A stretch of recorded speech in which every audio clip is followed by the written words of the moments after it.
Hey everybody, I'm Shaq. And I'm Chris. And thanks for joining us for another episode of Let Me Tell You, where we explore ways to navigate life's transitions and challenges and find motivation to make the necessary changes to live a healthy and full life. And here's our housekeeping statement. On this podcast, you will hear from social workers, counselors, therapists, and sex coaches. But please remember that we are not your social worker, counselor, therapist, and sex coach. These conversations are for informational purpose only. Please refer to your medical and mental health professional for advice and diagnosis of your specific problem. And with that being said, let's get into it.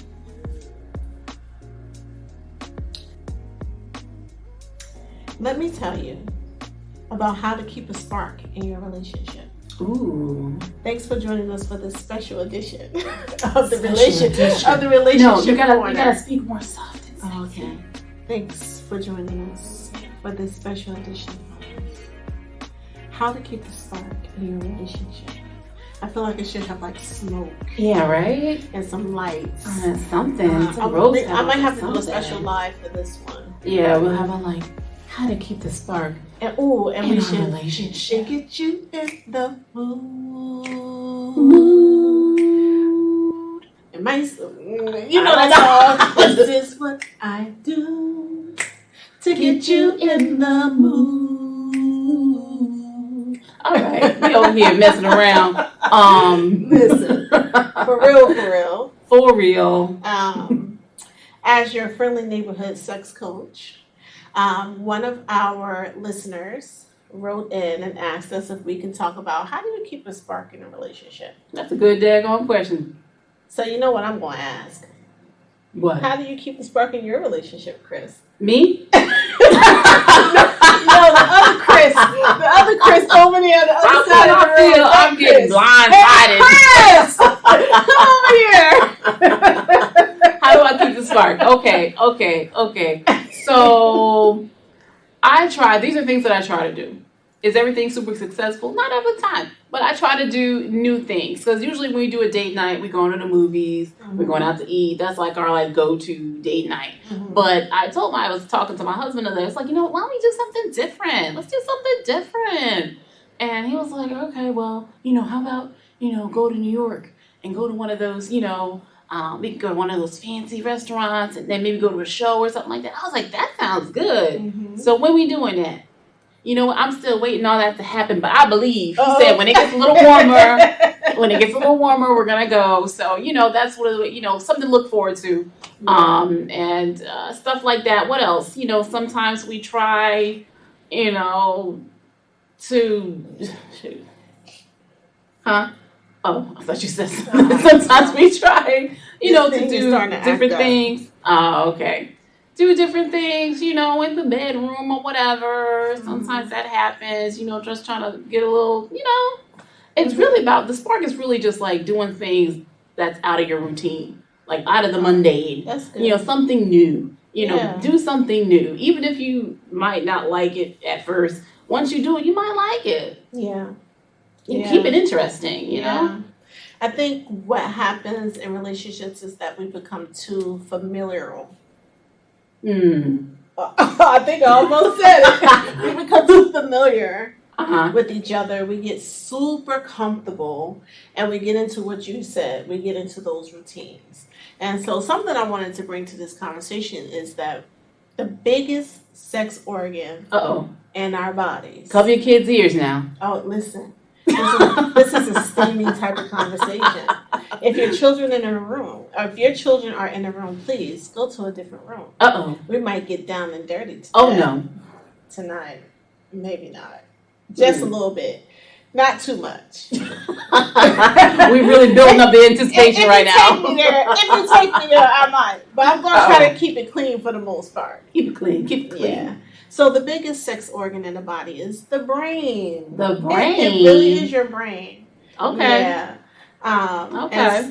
Yeah. I gotta believe it, girl. Go ahead. Like, it all starts here where we start thinking. Right. And we thinking and we feeling. And we feeling and we doing. That's right. But that brain right there, that is what gets the ball moving. This is where we imagine. Right? We go into ourselves, we go into our thoughts. We watch something on TV. If it was good, we marinate on it. We think about it. If we read something good in the book, we thinking about it. We're talking about it. Right. If we seen something in the street that looked good, we thinking about it. If there's a scent that we smell that's familiar, it brings back a thought. This is and facts. So our brains are the parts of us, is the part of us that helps us to move into different aspects in our relationship. So we can get very familiar and nothing new come up because we're not feeding our brain with anything new. It's like feeding your body to live. You got to feed your brain to have this, to keep this dust off the shelf of your relationships. Right. So you got to be aware of how you're feeling. You do. So I had this image in mind of myself. If you're home all day, and you in sweatpants and sweatshirt, your hair's tied up, you're moving slow, you got big socks on, your house is a mess, or maybe it's not a mess, maybe it's just messy. Your brain is not going to tell you, ooh, let me try to think of something interesting to do today. No. In my religion, your brain is like, I'm tired, I don't want to be bothered. Right. Right. That ain't sparking nothing for nobody. No. That ain't sparking nothing for you. Nothing for you. Every time I go shopping with my mother and I pick something up, especially if it has to do with pajamas, because I was at some store with my mama. And I picked up some like oversized t-shirty looking moo situation. Terrible. I was like, Mom, I'm gonna get this. She was like, for what? I was like, to go to sleep. She was like, nah, don't get that. I'm like, but it's comfortable. No, don't get that. Get something like this. And she'll show me some lingerie looking thing. I was like, Mom, that's not comfortable. Well, maybe you should be comfortable all the time. Hello. I'm glad it wasn't me. I would have burnt it. Oh, good Lord. And then how you have a friend like security. me? Moo-moo. Moo-moos are comfortable. I don't care what I say. Ladies, comfortable. You know what? Wear your moo-moo when your partner is not home. If your partner's out of town, wear your moo-moo. Be comfortable the whole time he ain't there. But if he is there, no moo-moos. No oversized socks. No onesies. No sweatpants. No sweatshirts. Sweatpants are comfortable. Oh my goodness. So what we're thinking and what you're thinking is how you're feeling, and that determines how you respond to your partner. Mm-hmm. So if you're in a big old moo-moo, you ain't gonna respond to his advances. Or he might even advance to you at all at that point, I suppose. Because listen, you already sent a signal. In your moo-moo, in your sweatpants. Yep. In your face mask. Yes. And today is not the day. With your unshaven legs. Yeah, so you can't. So if you're only focused on what's not, and another thing is if you're only focused on what you're not getting in your relationship, that's not going to spark your interest. If you've been with your partner for a long time, and maybe even a year, some people get bored very easily, right? And so if you're only focused on the stressful times, if you're only focused on how hard this conversation was, if you're only focused on what the other person is not doing right, you're killing the spark. Yeah. Right? You can't constantly consider only everything that's not being done right. And necessarily, if we really talk about it when it comes down to it, it's not necessarily that it's not being done right. It's just not being done the way you want it done or the way that you think is best. But we all have our own way of doing things. Yeah. And so a part of adding value to our partner is recognizing who they are and how they do things and try to appreciate them for that, because at least it's getting done. Yeah. Right? So when we don't do that, if we're ruminating in a corner somewhere, you can't expect for there ever to be a spark, because you're just going to become resentful, angry, frustrated, irritable. You're not going to want to be bothered, and so the spark is gone. Right.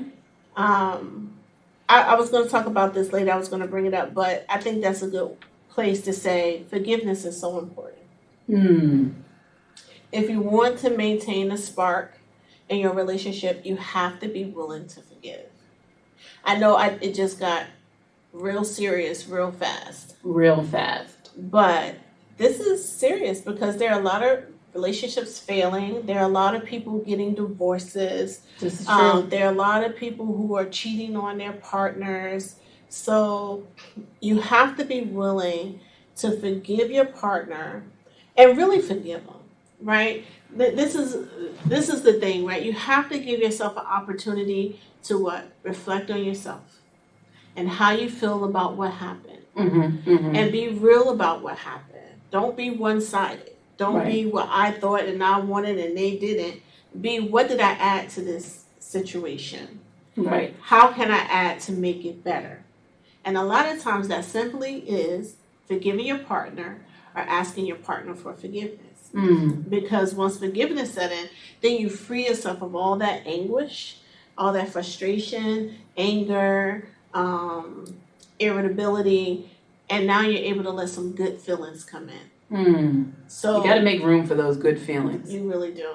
You know, because if you're full, like you said, full of resentment, full of anger, full of anything else, any other negative emotion, that takes up all the space in your heart for anything else to come in, because both those things usually can't exist in the same spot at the same time sometimes. Yeah. You know, it's hard to let goodness in when you have so much hardness or anger. Anger is really not healthy. You know what I mean? Like nothing good can break through anger. That's why you have to let forgiveness come in so that goodness can come in. And it's for you too. People think you asked me to forgive this person even though they did such and such to me. They made me feel this way. Forgiving someone is not for them. Yeah. It's for you. And I know it sounds cliche. It does, but y'all. It really is the truth. But it's facts. Yes, it really is the truth. Because if you are unwilling to forgive, you're going to be the one walking around with the attitude. You're going to be the one out someplace and see somebody walk in and now your whole attitude shifted and now you can't have a good time. Meanwhile, Becky with the good hair is over there laughing and dancing and having a good old time, and you're sitting over there eyeing her, squinting your eyes, mad and miserable. Maybe you might bump into her. Like it's foolishness. Just let it go. Let it go. Let it go. Yep. You guys, we like to sing. Yes, we do. You'll hear it happening from time to time. So because the biggest sex organ in the body is the brain, you got to be mindful what you're filling your brain with. Right. So if you're watching the news all the time and there's always death, murder, arrest, guess what? That's not going to get your body and your mind in alignment to do something new, experience something new, or maybe even the same thing just in a new way with your partner. Because now you don't only have your stress of the day, you have the stress of the news, you have stress from work, maybe it's a messy house, maybe you're hungry. Listen, eat, y'all. Eat. I know it sounds like a simple thing. You probably like, really? Come on now. What does this have to do keeping a spark? Because when you hungry... Oh my gosh, she's so country. Hungry. When you're hungry, listen, you don't want to do nothing until after you eat. We get hangry, right? When we're hungry, we're angry and hungry. Yeah. So you want to make sure you eat. Please, drink plenty of water. Hydration is a part. What does this have to do with the spark? I'm trying to tell y'all. What does it got to do with the spark? I'm trying you guys to tell might y'all. Be saying. You want to avoid these things. Because when your mood is affected, the way that you think is going to affect the way that you feel. And the way that you feel is inevitably going to affect what you do and how you do it. And so it's going to affect your partner. It's going to affect whether or not you're even thinking about trying to do something new. If you're hungry, you ain't thinking about some romantic thing, some new thing you can do with your partner, some new place you can go. You're thinking about food. Right. You don't want to be disturbed or interrupted from that, especially if you haven't eaten all day. Mm-hmm. So you want to make sure that you're taking in good things, whether you're reading, whether you're watching TV, whether you're going for a nature walk. You self-care, y'all. Hello. Self-care, y'all. Hello. Self-care. You want to make sure you're taking in good things. You want to make sure that you're fueling your body because you don't want that to interfere with your ability to think of something new and a new way to do things or a new way to appreciate your partner. Mm-hmm. Mm-hmm. So how you dress. This is something I put in my notes. Like how you dress matters. Right. If you err on the side of being comfortable, sometimes comfortable makes you tired, whether you did anything in the day or not.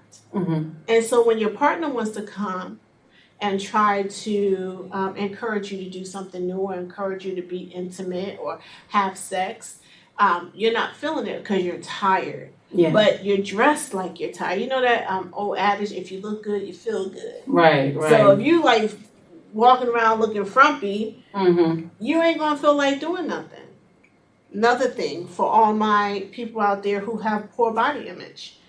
If you don't love yourself, if you look in the mirror and don't like what you see, it's going to be hard for you to keep the spark in your marriage. Right. Or not just your marriage, but in your relationships. Because what is always going to be on the forefront of your mind is, do I look beautiful enough? Do I look sexy enough?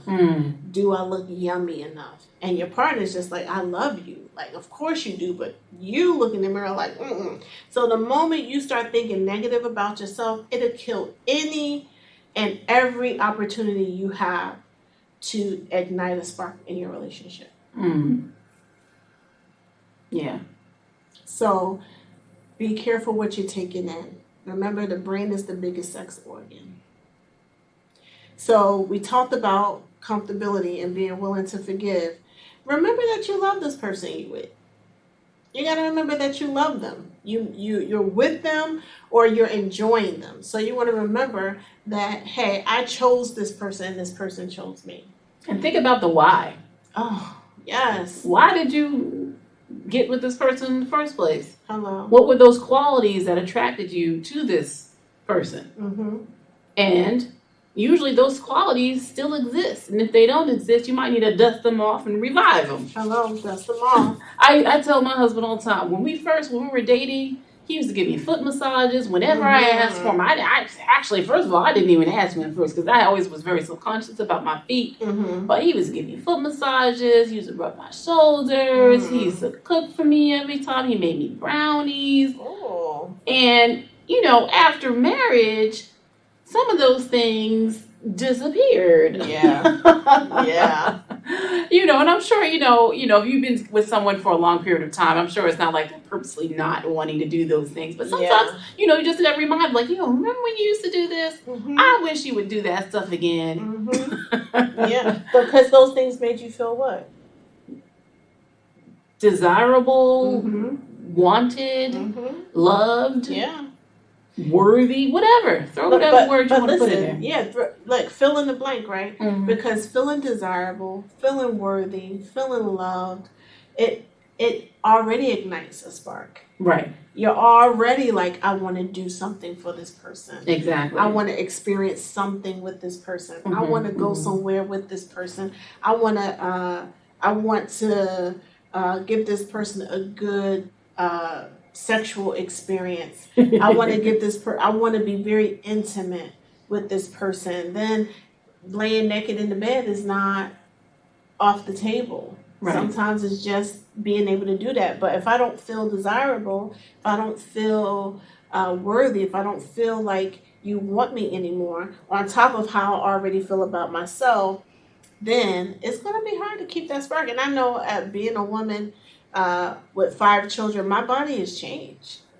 And so for me, it's like, if I don't like the way I look, 9 times out of 10 I do. I'm like, I don't know, I got to figure out. Now, I will go buy something. Yes, she will. I'll go buy something in a minute.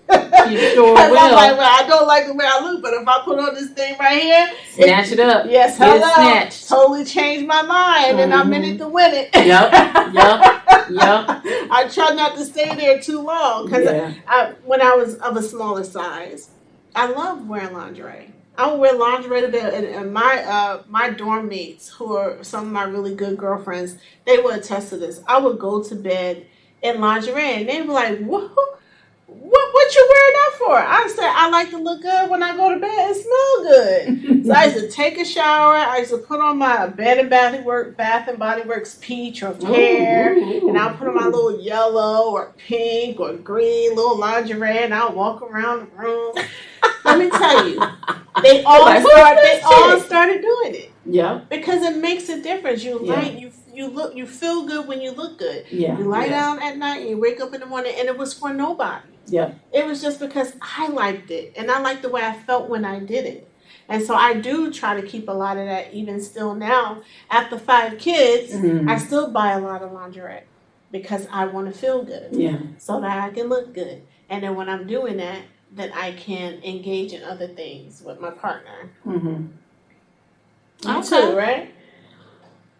Mm-hmm. Well, now that we talk about it, my friend here, she bought me some really cute lingerie pieces, and I do try to remember to throw them on every now and again, just to add some spark in the routine of life. Mm-hmm. And every time I put them on, he be like, "What's going on?" Like he wants to ask me, "Where are you going?" Like I'm going somewhere with lingerie. Like where do you think I'm going? Somewhere without them. I'm going to ShopRite. But how do you feel when you put it on, though? I feel cute. I mean, after, but initially, me, I start getting a little critical if I'm standing in the mirror. Yes. Like, oh, man, that's a little, that could be a little different. That wasn't there 2 months ago. I try not to look in the mirror too long. Mm-hmm. I'm like, don't even do it. But we're working on that this year. We are working on it every year. Oh, man. So, yeah. So, what are some other things? Well, trying to do things together, some things new together. Mm-hmm. Like going to a cooking class. That's a great idea. I would love to do that. Yeah. I like going. I like cooking. And let me tell y'all, she sure enough can't cook. I'm trying to tell you. You want to be around her table when she do. I could put some stuff together. That's how you know when they can cook. They're like, girl, I just put a little this, little that. Put a little something in a pot, together. But yeah, I would love to do that. That's a good idea. As we talking about this, folks, I'm over here taking some notes in my head. I'm like, we should go to a cooking class. Mm-hmm. And also, they got stuff like those pottery classes. Oh yeah. They got what else they got? Those paint and sips. I'm not really a huge paint and sip. Mm-hmm. Because I'm like, I got another ugly painting I gotta put on the wall. Like, how many ugly paintings can I possess? Because, and tell you the truth, I know this is a sidebar, but those painting sips, God bless them, but they stress me out. Why? Because I want my picture to look like the picture. Yeah. Like, I don't want my picture to look like kindergarten painted it. So I'm sitting there, I'm trying to go over and over and over, trying to paint the brush here, trying to pick up different things, asking for help. Can you help me with this? And then they over here, and I'm stressed out because now I don't, and it comes out looking okay, but it's not the same. It actually comes out looking better than okay, guys. Like she really is a good artist. Her sister is a good artist. Their dad is an artist. Because my dad is an artist, I'm very critical about my artwork because I know exactly what he would say if he would said piece. He was like, "Oh well, you could have made the mountains a little better," whatever he would have said. My daddy know.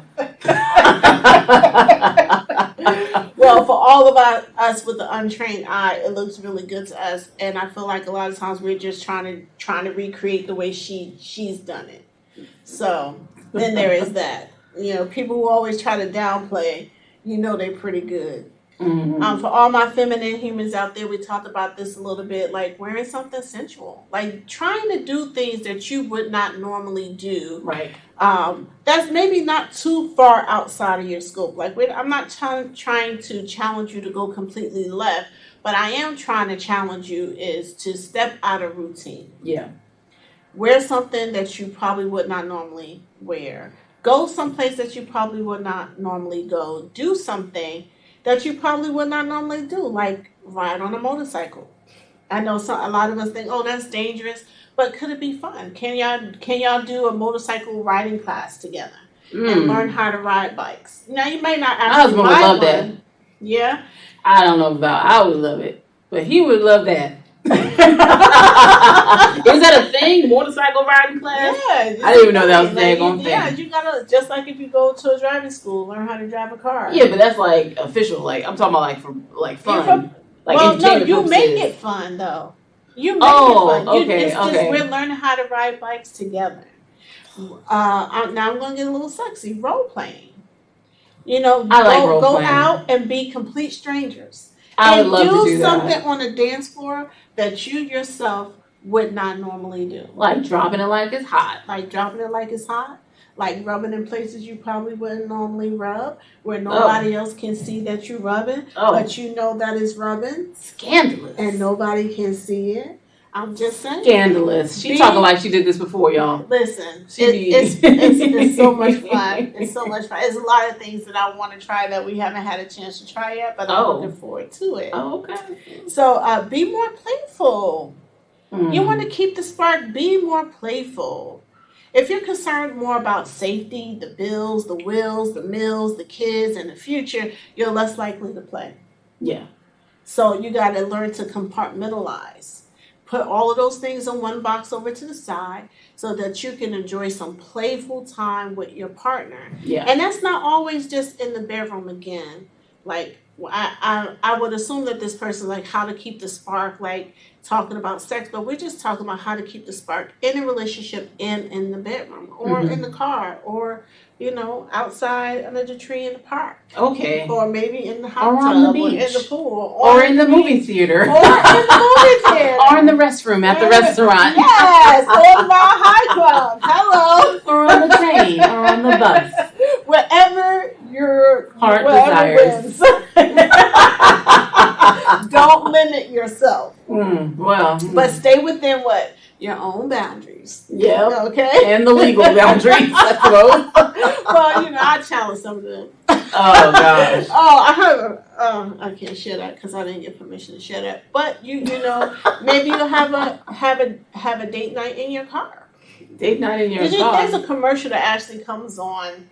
I saw it last night. The mom was sneaking out the house, and I'm like, where is she going? And then they had the little lights inside the car up, and then they were like eating on the back of the car. And the back of the car is like one of those what do they call the little sports car, little like SUVs. So the bottom laid flat out when you pull it open, and then they had the roof or whatever. Yeah. So they were sitting underneath the roof. They had lights, and then they closed it, and they had the little TV thing, and they were watching TV, eating popcorn inside the car. And then the little kid comes out and makes a face like, "Why are you guys in the car?"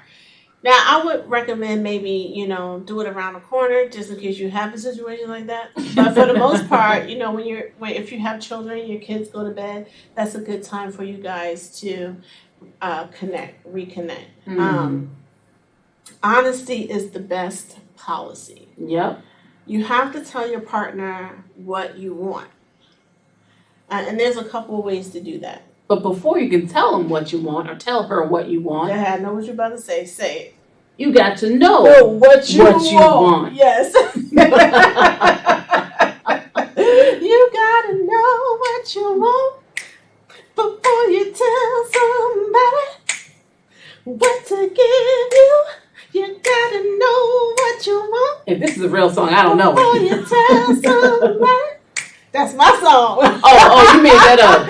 I'm thinking like, who sang this song? Maybe it was the Whispers. Yeah, I know. It sounds like it could have been a Whispers. There are Temptations, Go Top, somebody, Stylistics. You know, I grew up in that era. Yeah, so if you talk about your sex life with your partner, talk about the things you want. Just cuddle in one night. Or make some hot chocolate or hot tea, whatever you guys like. Go for brunch. Hold hands and walk and just talk about like, hey, what are some things you like to experience? Like, what would you like to try to do? And those things are not only sexual. Yeah. Okay? While in the act of having sex, you can move their hand, their head, their fingers, their tongue. Right. To the places where you want them to go. Because they might have a tendency to only stay in one spot. But, and you want them to go other places, so you can help them navigate. You can help them navigate where they want to go, where you want them to go.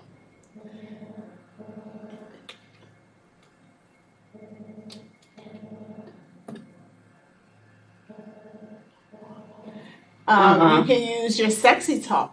You can say something like, hey, babe, that feels really good. Just like that. But you know what I really want? I really would like for you to.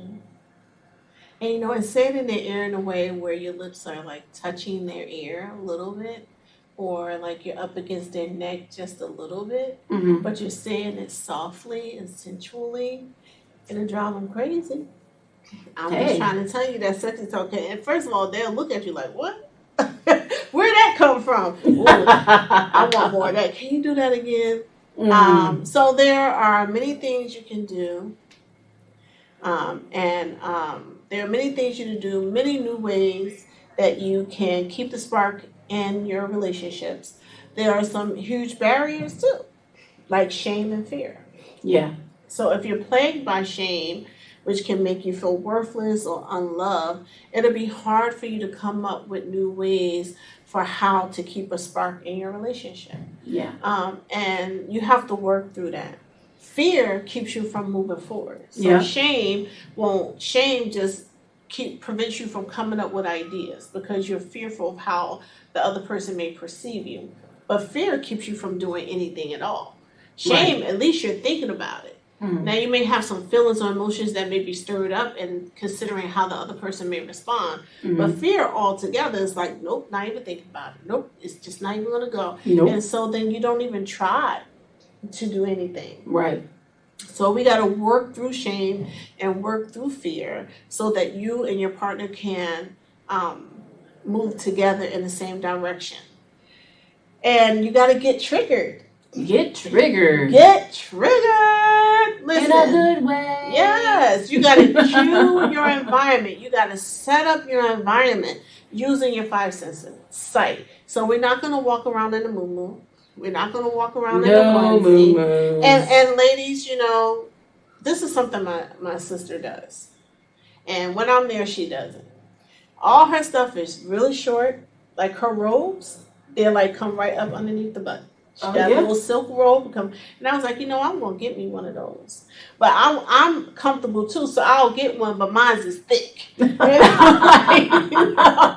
I like comfortability too. Right. But I want to be sexy too. So now I was like, okay, now I'm going to get a little silk one. Come right underneath my butt.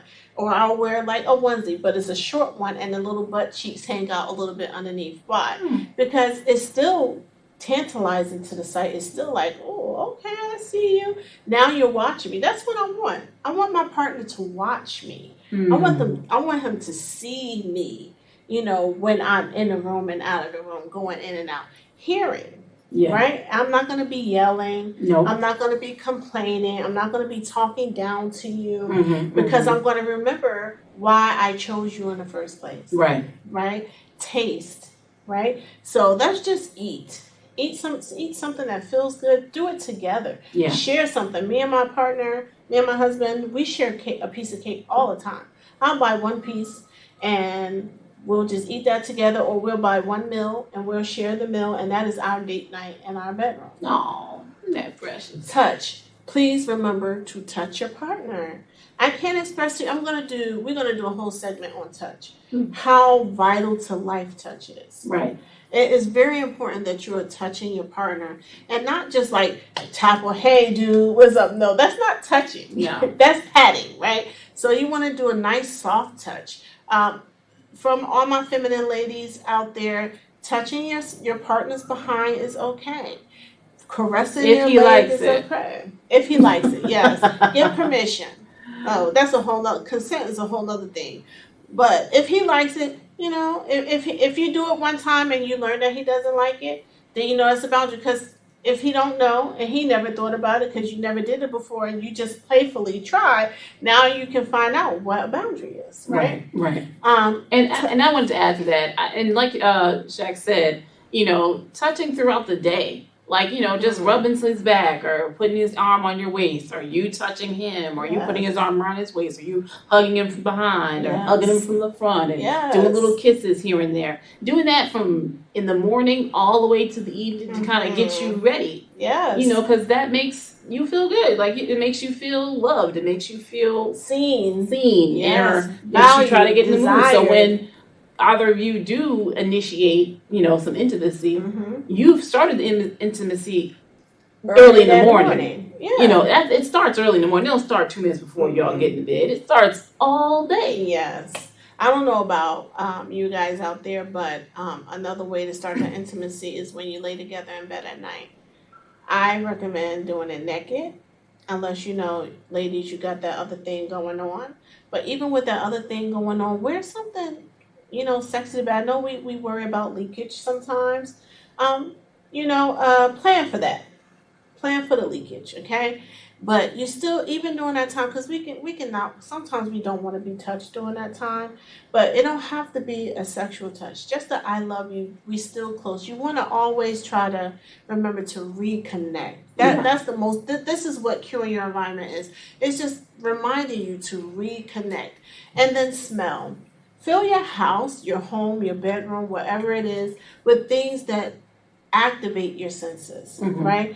Something that smells good. It could be the smell of food, brownies cooking. It could be the smell of flowers. Maybe it's just the smell of a clean house or clean sheets when you go. That makes a difference. Sometimes when you get into bed and they're fresh out of the dryer and they smell good, it helps you to relax, and then you can start thinking about other things. So I guess the main point here is like you want to get out of routine. You want to remember why you chose the person that you with. You don't want to be afraid to try something new. There are a lot of things out there that you can try. So don't be afraid to go exploring and go and see what's out there and what's available. Yeah. All right. And that's a good place to end it. It sure is. Thank you for listening to another episode of Let Me Tell You with Shad and Chris. We will bring you another episode next Wednesday at 7 p.m. To get notifications and to listen to past episodes,